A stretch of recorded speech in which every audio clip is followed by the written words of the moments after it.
menyampaikan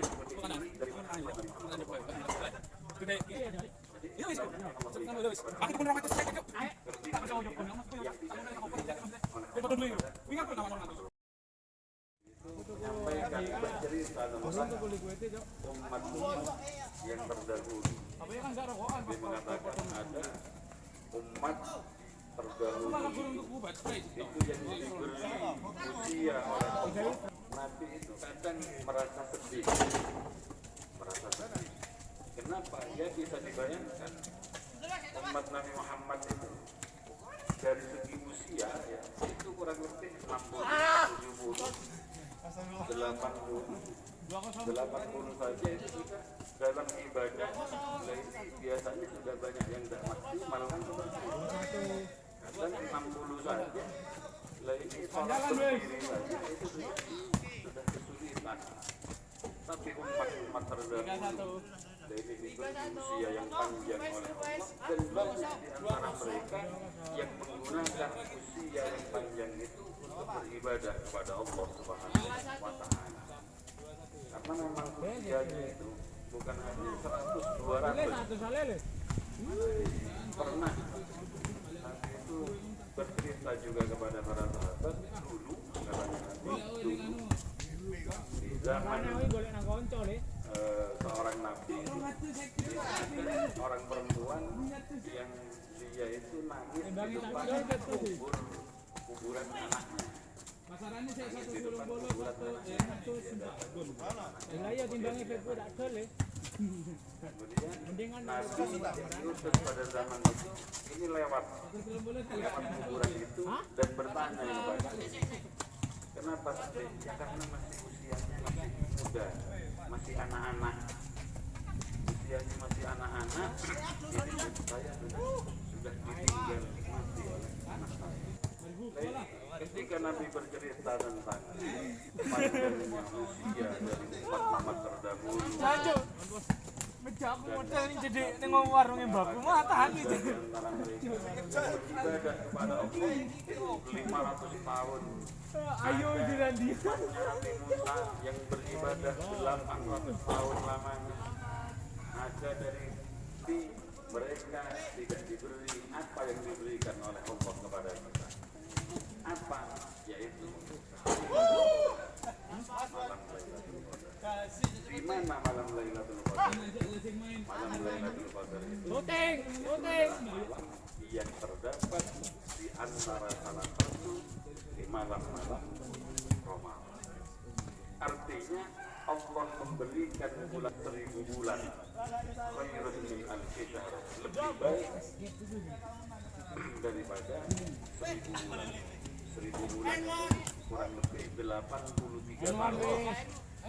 Andai kata ada orang bertemu dengan bulan Ramadan, kemudian dia mendapatkan Lailatul Qadar, maka dia mendapatkan pahala 83 tahun. Itu kalau satu kali ketemu dengan Lailatul Qadar.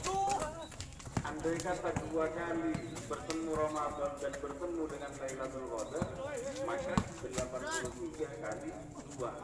Terus dikalikan kalau sampai 10 kali, berarti ibadah yang dilakukan nilainya sama dengan 830 tahun.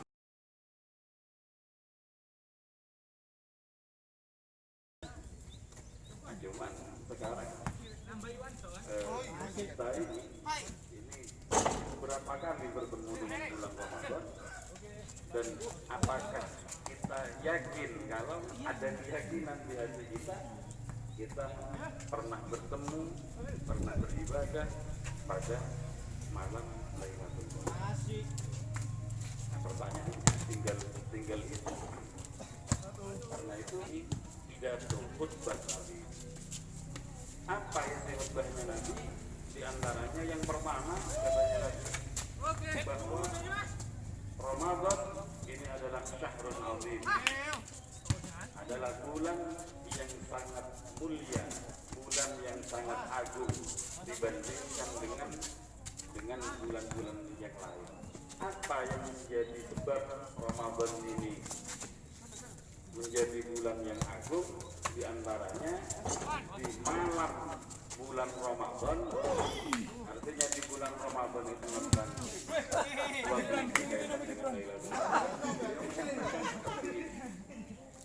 Lailatul Qadar ini merupakan sesuatu yang pasti yang akan terjadi, yang akan ada di antara malam-malam bulan Ramadan. Artinya setiap kita bertemu dengan bulan Ramadan, pasti di antara salah satu malamnya itu pasti ada malam Lailatul Qadar. Artinya tidak mungkin Lailatul Qadar ini tidak terjadi pada bulan Ramadan. Pasti terjadi.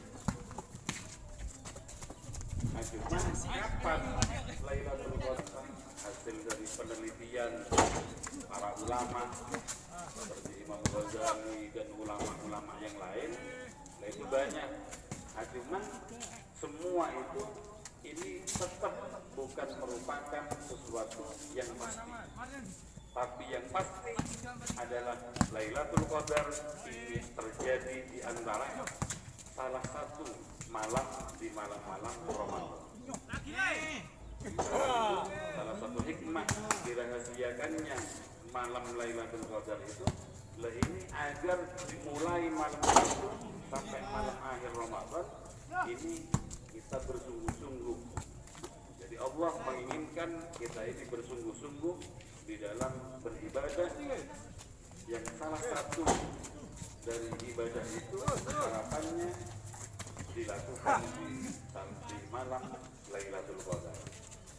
Ya mungkin kalau kita ikut prediksi dari para ulama, karena harian malam pasti berkorekor. Jadi dari tanggal 1 sampai tanggal 26 cuma terawih, setelah terawih tidak ibadah lagi. Cuma di malam 27 dihabiskan mulai habis maghrib sampai subuh tidak tidur, zikir, Al-Quran, sholat atau yang lainnya. Ini di setiap malam, di malam-malam Lailatul Qadar ini pasti akan bertemu dengan malam.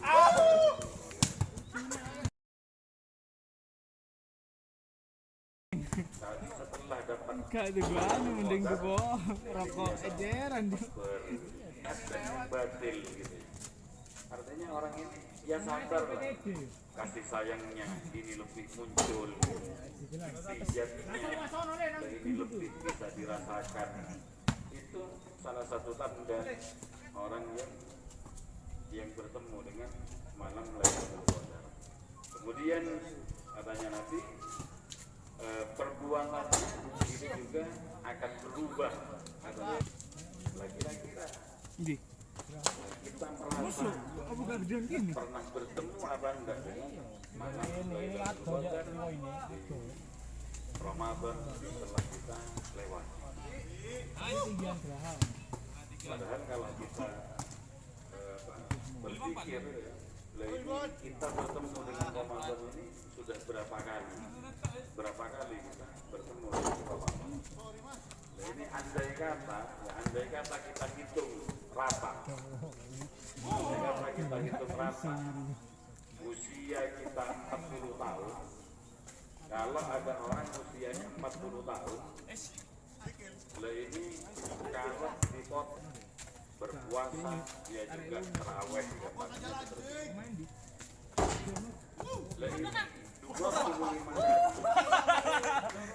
hari bulan Ramadan. Lah ini apakah di antara 25 ini kita merasa lihat bagaimana salafun saleh, ulama-ulama salaf, jangankan 10 hari, mereka yang ibadahnya sangat luar biasa ketika bertemu dengan bulan Ramadan, itu ketika lewat satu hari saja Ramadan dilewati, lah ini mereka seperti itu. Bahkan pada puncaknya ketika malam akhir Ramadan, Lah ini yang ada, yang terjadi kepada karena mereka tahu ya, mereka memahami, mereka mengerti dari apa yang disampaikan oleh Nabi Muhammad bahwa Ramadan ini satu bulan penuh siang dan malamnya belum ampunan dari Allah 21 sampai akhir Ramadan itu adalah pembebasan dari api. Allah ingin menegaskan, Allah ingin mengingatkan kepada kita, memberitahu kepada kita bahwa mulai tanggal 1 sampai akhir Ramadan siangnya, malamnya, ini semua ada nilai yang sangat luar biasa di hadapan Allah Subhanahu wa Ta'ala. Kemudian para jamaah, Nabi juga mengingatkan kepada para sahabatnya, tetangga yang ada di kanan kita, yang di kiri kita, yang di depan dan di belakang kita. Nah, ini agar ini juga menjadi perhatian bagi diri kita yang perlu untuk kita lakukan di bulan Ramadan. Karena Nabi itu ya, di dalam sebuah hadis, Nabi itu adalah aswadun nas paling sallallahu alaihi wasallam. Sehingga dikatakan Nabi Muhammad itu kalau untuk urusan dirinya sendiri, untuk di banyak hadis diberitakan bagaimana Nabi Muhammad itu ketika ada orang datang kepada beliau, tapi beliau senang ketika melihat orang lain itu senang ketika orang lain itu tidak haus gitu. Bahkan dalam kondisi Nabi ini tidak memiliki apa-apa, Nabi ini tidak pernah membuat orang yang meminta, yang datang kepada beliau ini merasa putus asa. Dikatakan suatu ketika ada orang yang datang kepada Nabi Muhammad. Orang itu mengatakan, Nabi, aku hari ini sudah tidak makan, tidak ada makanan yang masuk ke dalam tiga benjolan. Yang benjolan ini menjadi tanda ketika dilihat oleh sahabat di perut Nabi itu ada 3 benjolan, Nabi Muhammad ingin mengikat 3 batu di perutnya, dan itu menjadi tanda Nabi sudah 3 hari tidak ada makanan yang masuk ke dalam perutnya. Dan pemandangan itu sering dilihat oleh sahabat, bahkan bukan hanya 3 sampai 7 kadang dilihat oleh sahabat. Nah, itu sudah ada benjolannya yang menandakan bahwa Nabi ini sudah beberapa, dan Nabi itu tidak menjadikan orang lain itu putus asa, kecewa. Jadi masih ada harapan. Oh ya, terima kasih. Akhirnya kemauan lagi Nabi Muhammad. Luar biasa Nabi Muhammad. Nabi mencontohkan ketika berbagi apa? Nabi ini seakan-akan mengingatkan kepada kita, ketika kamu berbagi